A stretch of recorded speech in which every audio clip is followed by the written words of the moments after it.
I want to start by acknowledging that we're meeting this morning on the unceded lands of the Darug people, and I want to pay my respects to Darug elders, past, present, and emergent, and also to Darug kin, both human, animal, vegetal, elemental, and spiritual.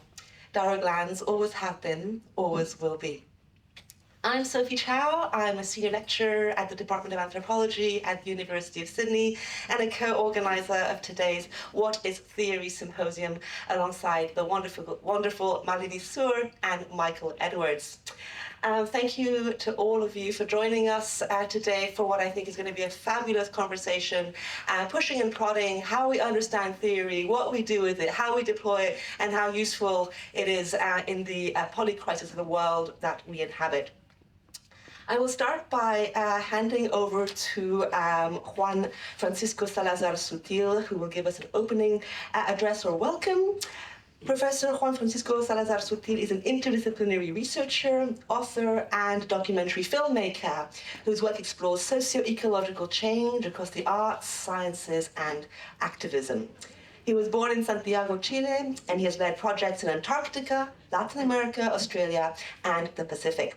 And Juan Salazar is also currently interim director of the Institute for Culture and Society at UWS. Juan Francisco, the floor is yours.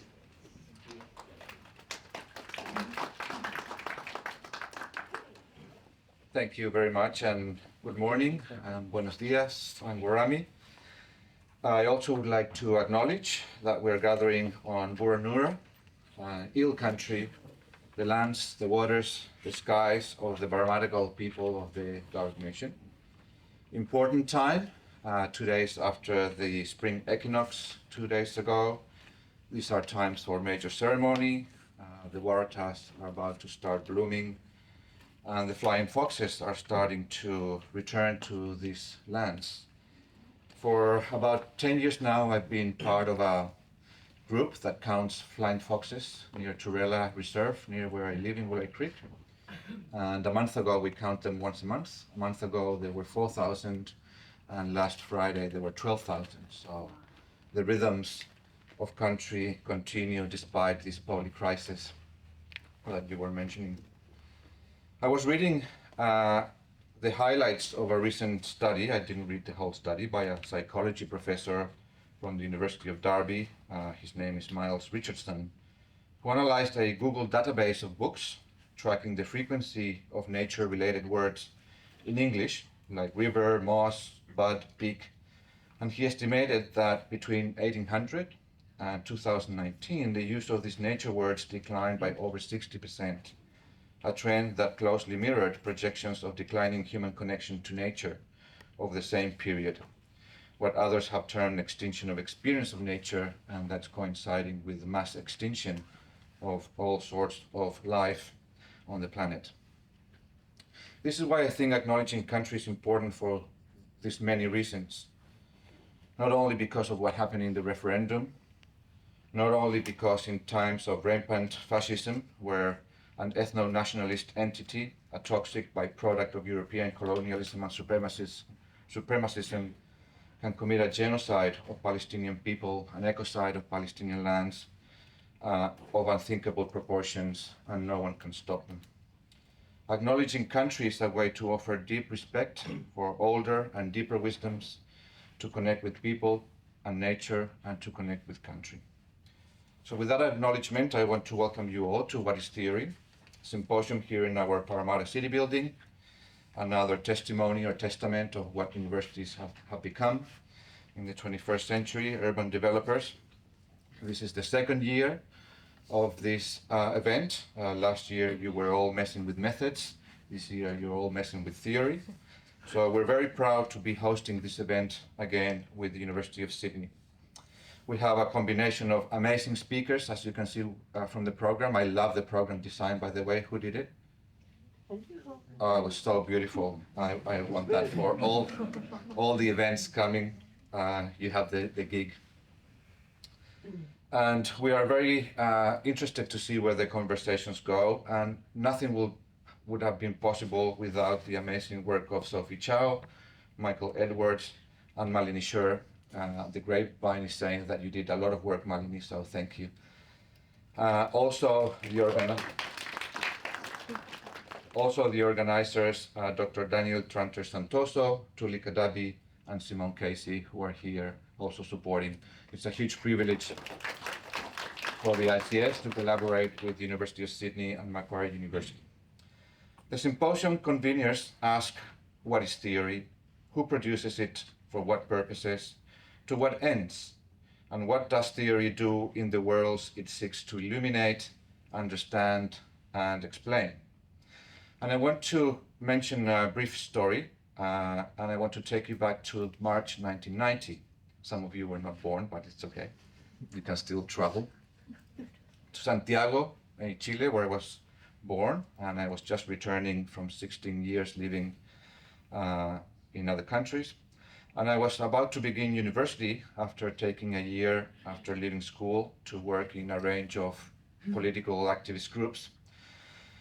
And these were very intense years. In October '88, there was a plebiscite, and the no vote won, and that put an end to 17 years of military dictatorship. And it took until March 1990 for Pinochet to give power. So the same year I started university was the same week that democracy returned after 19 years to Chile. So you can imagine the effervescence and political artistic explosion during those years. And my first subject was Introduction to Sociology. And the first class was titled, What is Theory? And the lecturer, I remember his name, was Christian Parker. And he had arrived from exile like a year later. I can't remember, Germany or France. And once the students were all sitting down, he stood up, the students went silent, and he took all the time to write in the blackboard with white chalk. You might remember those days. Marxism, he wrote in big capital letters. And we all clapped and cheered because you couldn't utter that word up until then in a classroom. So things have changed a lot.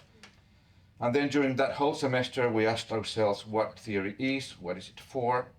And what I remember the most from 30 years ago, 35 years ago, which has been useful for me until now, was a conversation between Deleuze and Foucault that was published in 72 and 75, where they describe theory as a box of tools, a toolbox. And then I read that Deleuze was drawing from Michel Proust.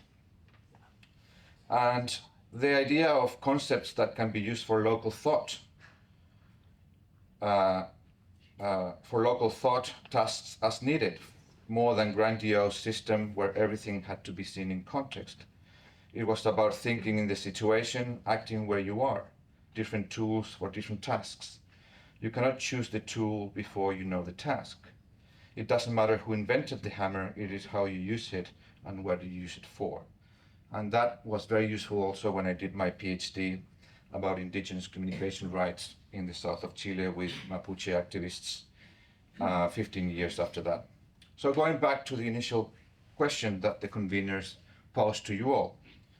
In asking what is theory, we must also ask what is theory for, where is theory situated, when do we need theory, why theory, who is theory for, whose theories we read, use, and cite, whose theories we don't read, we don't cite, we don't use.